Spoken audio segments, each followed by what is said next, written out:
Well, ladies and the gentlemen that have arrived here to join us today, I won't be able to inspire you like the two women before me who gave you on the ground, heart-wrenching details of what's happening a world away.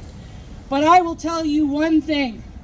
I am old enough to remember when this country stood on this lawn with our political leaders in 2001 to say no to the Taliban. And I can assure you today, Canadians from coast to coast to coast, and particularly here in the city of Ottawa, stand with you to say no to the Taliban when it comes to their assault on women and girls.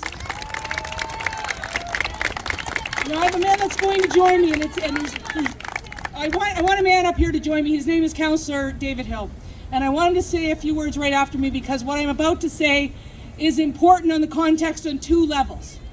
I had the opportunity to represent the City of Ottawa at Queen's Park for the past 18 years, 6 elections. And I had the opportunity to represent the province of Ontario and the country of Canada as Women's Minister at the United Nations, to stand up and say how important it was to defend women. The first reason it's important that David Hill, City Councillor for Barrhaven, is here today is because I think it's important for strong women to support vulnerable women. However, more than anything, it's up to strong men like the Ambassador and David Hill to also stand up for vulnerable women. And the women in Afghanistan now, not dissimilar to what it was like in the early 2000s, don't have the right to go to school. They don't have the right to play soccer or basketball or tennis. They don't have the right to go to university.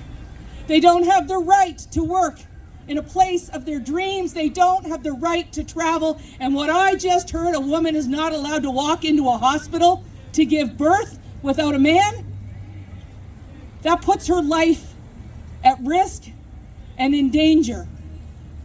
And none of us can stand for that. And that's why we need strong men like that. Now, the other reason it's important you hear it from David Hill today was back in the 2000s, our country decided to go to Afghanistan. And that could be controversial in many parts, but I will tell you one of the greatest legacies of people like David Hill and the men and women just like him, including Nicola Goddard, the first woman to die in combat for the Canadian Forces, they went to support girls and women to go to school, to play sports, to go to work, to determine their own destiny. And I know this firsthand because my husband had the opportunity to go to Afghanistan twice, non-combat. And at the time our daughter was about 7 years old, and the second time I think she was about 9. And every time he would get back to the air base in Germany, he would call me and he would tell me about the little girls with backpacks, just like Victoria, going to school. Is that not a Canadian dream? Is it not? It's a Canadian dream. Why can't it be a dream for little girls in Afghanistan and Pakistan and other parts of this world where those fundamental rights are being denied? And that's why I'm here today. Over 20 years since I first stood here on this lawn, not in a speaking role, mind you, but I was on this lawn with hundreds of thousands of Canadians. And we need to make sure that hundreds of thousands of Canadians, again, understand what is happening a world away. Because if it can happen to their little girls, it can happen to ours. And with that, I want to bring up a man I believe to be a Canadian hero who has fought for our country, who has fought to liberate little girls in Afghanistan and their mothers, and who stands here today to use his political podium at the municipal level here in the City of Ottawa to continue to add his voice in support. Thank you very much.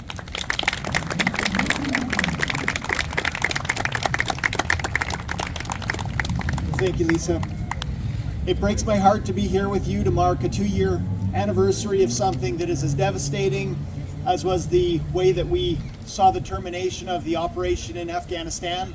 But we're here today and I'm hopeful because I can see the people here who are representing the issues that currently need to be represented. No to the Taliban. Women's rights are human rights. Walk with the women of Afghanistan. We need our voices to be heard because we can't let the fight end the way it ended 2 years ago. We need to keep in contact with our friends in Afghanistan. We need to keep talking about the issues that are happening because it's unacceptable. It's unacceptable. And as my podium, as Lisa mentioned, I'm going to work at the city level to help work here in the city of Ottawa. You have an ally with the MPP Lisa MacLeod who's going to be working at the provincial level, and we're going to do the best with our governmental systems in order to do the right thing. It may not be the easy thing, but it'll be the right thing. And we're going to work hard in order to try and make the difference that we can personally and professionally within the government.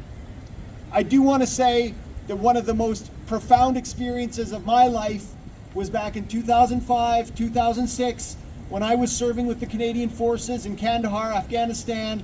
It was a difficult time, but I was heartened. Every time we would leave the wire, we would go out and we would see children that were laughing, children having the opportunity to go to a school.